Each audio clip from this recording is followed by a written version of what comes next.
салом бинандагони азиз, имрӯз 20 сентябр аст ва ин ҳам барномаи хабариву таҳлили ахбори озодӣ. дар нашри навбатӣ мавзӯъҳои зеринро ба баррасӣ гирифтаем. кумитаи ҳолатҳои фавқулода бо ишора ба силсилаи таконҳои замин дар гирду атрофи шаҳри Хорух бошандагонро ба оромӣ ва риояи қоидаҳои рафтор ҳангоми зилзила даъват кардааст. сабаби баланд рафтани нархи гӯшт чист? ҳаннотону миёнравҳо, гаронии ғизои чорво ва ё афзоиши талабот? кунҷораш қимати ҳама чиз қимати гӯштам хел қимат шидааст. бо ҳамаи касалияи чие бо даим бора говам камай кун. ва пешвозгирӣ бо иштироки кӯдакон идома дорад. мансабдорон дастури президентро иҷро намекунанд. чашми роҳбари давлат ҳатто хок пошиданӣ мешавад. ман манъ кардам. ин чиза дигар дар ягон шаҳру ноҳия роҳ намедиҳанд. сокинони шаҳри Хоруғи вилояти мухтори кӯҳистони Бадахшон мегӯянд душаби охир аз бими заминҷунбӣ хоб надоранд. кумитаи ҳолатҳои фавқулодаи Тоҷикистон дар як иттилоя бошандагонро ба оромӣ ва риояи қоидаҳои рафтор ҳангоми заминҷунбӣ даъват кард. бино ба иттилои кумитаи ҳолатҳои фавқулодаи Тоҷикистон, таи 24 соати гузашта дар ҳудуди ин вилоят як силсила заминларзаи аз 3 то 4 дараҷаӣ ба қайд гирифта шуд. умеда Юсуфӣ, сухангӯи кумита, ба Радиои Озодӣ гуфт, аз ҷумла имрӯз низ дар байни соатҳои 6 то 10 субҳ замин дар ин қаламрав 5 дафъа такон хӯрдааст.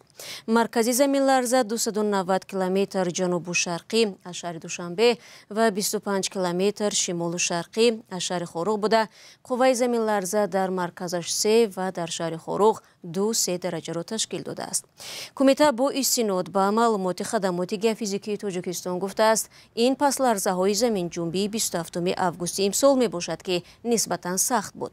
ба қавли олимон, пасларзаҳо метавонанд аз 1 ҳафта то 2 моҳ давом кунанд. дар навбати худ кумитаи ҳолатҳои фавқулода таъкид намудааст, биноҳои баландошёнае ки дар шаҳри Хоруғ бунёд шуданд ба заминҷунбиҳои 8-9 дараҷаӣ тобовар мебошанд. дар ҳамин ҳол дар шаҳри Душанбе дар пайи як ҳодиса 3 кӯдаки хурдсол Басбигул, Зиёдулло ва Юсуф ҷон доданд. марги ин кӯдакон бар асари чапа шудани девори назди сохтмоне рух медиҳад ки мутааллиқ ба ширкати ДСК Тоҷикистон аст. корҳои сохтмонӣ дар маҳалли ҳодиса қатъ гардида чанде аз масъулону кормандони ширкати сохтмонӣ низ боздошт шуданд. ҷузъиёти ҳодиса дар гузориши Абдулғанӣ Абдулваҳоб ва Алишер Зарифӣ.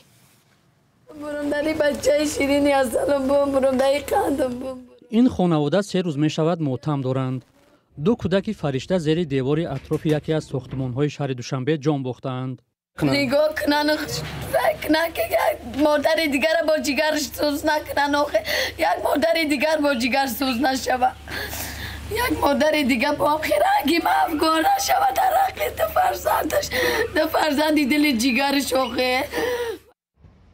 ҳодисаи фоҷиабор 17 сентябр дар маҳаллаи Ҳабибулло Назарови Душанбе рух дод.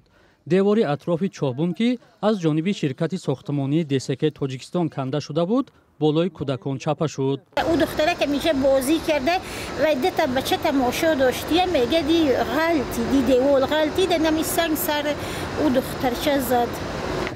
کودکانی جانباخته بسبیگولی 4 ساله و زیادولای 10 ساله از یک خانواده و یوسف 9 ساله از خانواده دیگر بودند که در بناهای نزدیک به محل ساختمان زندگی میکردند. مسئولان شرکت ساختمانی دسک تاجیکستان با تماس‌ها برای شرح حادثه جواب ندادند. در محل ساختمان نیز کسی برای توضیح موضوع حاضر نشد. تنها یک کارمند ساختمان گفت که دیواری که چپه شده است با شرکت آنها تعلق ندارد. دودار که ماشین فرتاس میرم یا پلاشتکا نیست، همه سبب گوری که یا پلاشتکا باشه. اینا 7 دوم خلان یا پلاشتکا باشه. گوداگ ده. اینا نیکات بانه گوداگ پاس نیست را. تاکسی تیز میرم یا. خب گرانس کامینکا کنم گرانس استادیوم کنم برای جوی بازی گوداگ دو بازی چه بیارم اونم. مقصد گوداگ کنار روم طرف. مقامات دادستانی ناحیه اسماعیل سامانی گفتند که در رابطه با حادثه پرونده جنایی باز شده چندی از کارمندان شرکت بازداشت شدند. عین زمان تفتیش پرونده ادامه دارد. در گذشته نقض معیارهای بخطری در ساختمان و آسیب دیدن ساکنان بارها مورد نگرانی قرار گرفته است.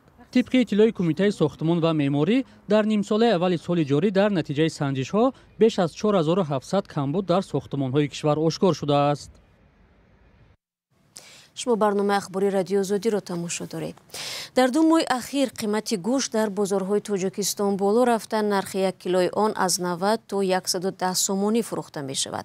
از این بالاروی برنامه غذای سازمان ملل متحد هم خبر داد و تاجیکستان برای جلوگیری از آن با قزاقستان برای واردات 110 تن گوشت سازشنامه بسته است.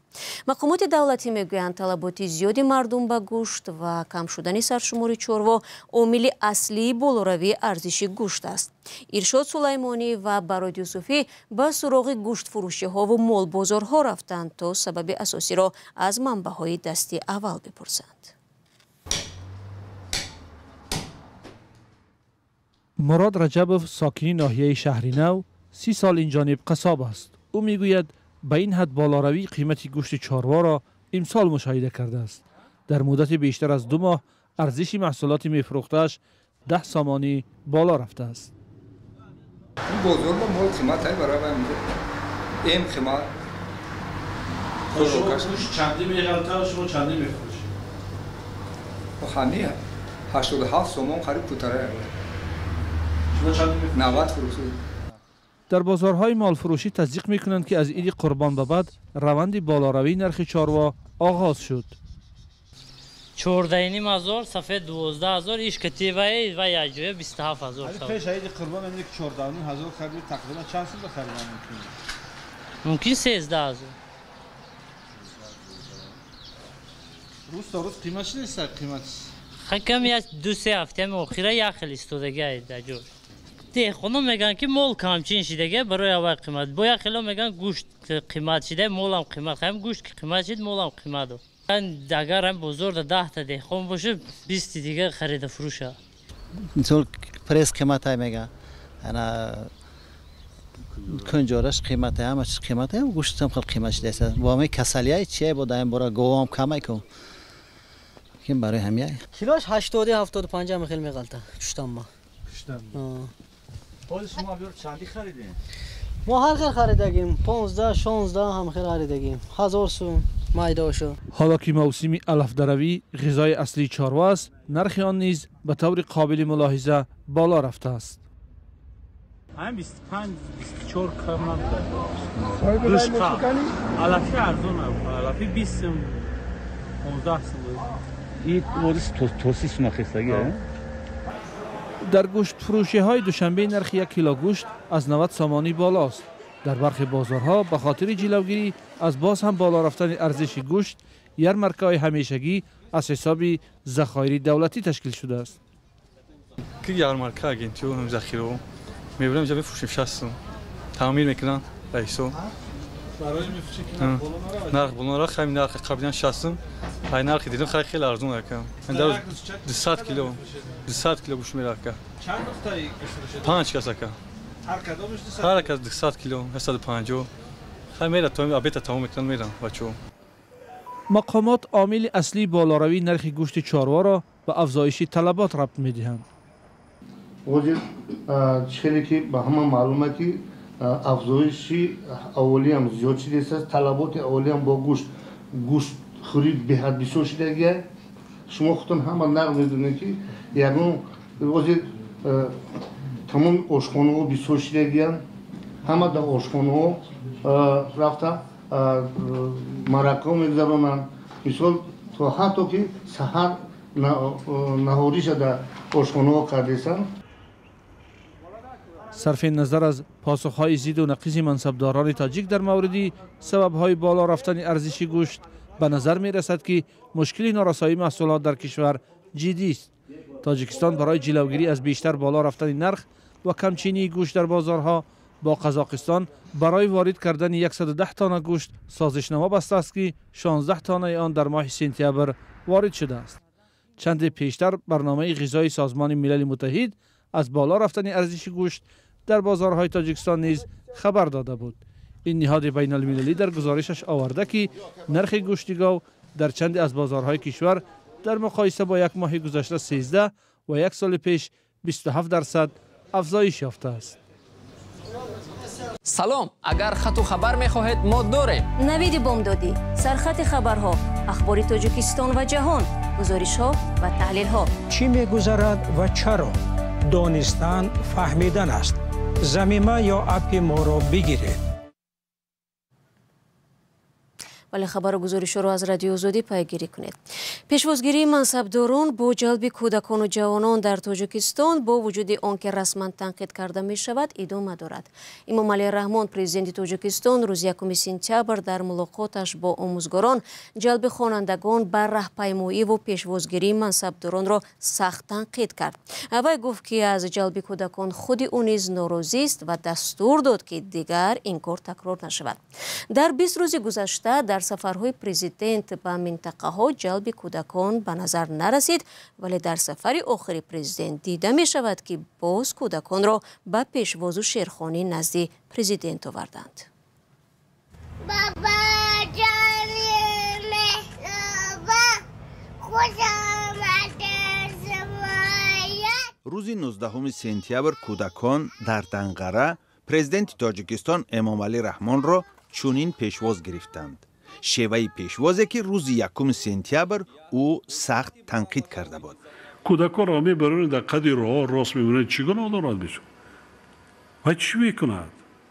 چی ندیده است؟ پرزیدنت خواننده را ندیده است، کودک را ندیده است.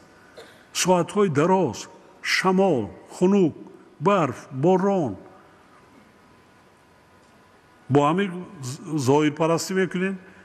چشم رهبر دولت حتی خاک پاشیدنی میشه. من کردم این چیزا دیگر در یگان شهر و ناحیه راه نمیدیم. سالهاست که خوانندگان و کودکان به پیشواز پرزیدنت و دیگر منصبداران جلب می شوند و برای این هفته ها تمرین می کنند. والدان شکایت می کنند که فرزندانشان به دنبال آمادگی به راهپیمایی از تحصیل دور می مانند. تنقید پرزیدنت ظاهراً وضع را اصلاح نکرده است. اگر شخص رحمان را همچنین کارها پیشنهاد نمی آمد، این بیشتر از دوام 20 سال است که شخص پرستی در تاجیکستان ادامه یافته ایستاده است. با یک مرتبه 2 مرتبه انجام دادن همچنین کارها نقطه میگذاشت و این کارها تکرار نمی شود. این بیانگری آن است که خود رحمان را از همچنین کارها خوشش میاد و این سخنها صمیمی نیستند. در گذشته آموزگاران بر رادیوی آزادی گفته بودند که برای آماده کردن کودکان به پیشواز پرزیدنت تقریباً 2 ماه مشق و تمرین لازم می شود. در بعضی ناحیه ها منصبداران سطح میانه و پایانی نیز تلاش کردند که آنها نیز به سان پرزیدنت پیشواز گرفته شوند. حتی در برف و باران، هوای سرد و یا گرمای تابستان. لیکن در شهر ناحیه رفتن این فلانچه آمده تمام مکتب برای اونجا قطار کن. حتی برای سفرهای پرزیدنت نکنید تانی کارا را. رئیسای ویله شهر و ناحیه من سپارش دادم قطعی، حتی جزا هم دادم. حامیان حقوق این نوع پیشوازگیری را نقض حقوق کودکان نامیده منصبداران را بارها برای این تنقید کردند، ولی تغییر پیش نیامده است. و یک خبر دیگر، زبیدالله رازق 80 ساله عضو پیشین ریاست حزب در تاجیکستان ممنوع نهضت اسلامی را روز 11 سپتامبر از بیمارستان سرریاست اصلاحی جزای جنایی به اتاقش در زندان شهر وحدت بردند. وزیر عدلیه 1 ماه پیش گفته بود که او بیمار نیست. حسام الدین پسر زبیدالله رازق روز 20 سپتامبر به رادیو آزادی گفت پدرش در اول ماه آگوست به سبب شدت گرفتن بیماری دل بستری شده، همگی چند روز پیش از شفاخانه بیرون آمد. زبیدالله رازق در سال 2015 دستگیر و به 25 سال زندان محکوم شد. مقامات تاجیکستان او و اعضای دیگر حزب نهضت اسلامی تاجیکستان را به دست داشتند در حادثه ماه سپتامبر سال 2015 که آن را آشوب نافرجام مینامند گناهکار کردند. دوستان عزیز، فرصتی که در اختیار داشتیم انجام یافت. تشکر که تا پایان برنامه ما را تماشا کردید. البته خبرهای از این بیشتر رو چون همیشه در وبسایت azadi.org و صفحه های رادیو آزادی در فیسبوک، اینستاگرام، ایکس و تلگرام، تیک تاک و یوتیوب دسترس کردن میتوانید. استراحت خوب داشته باشید تا خدا نگهبان هر یک شما باد.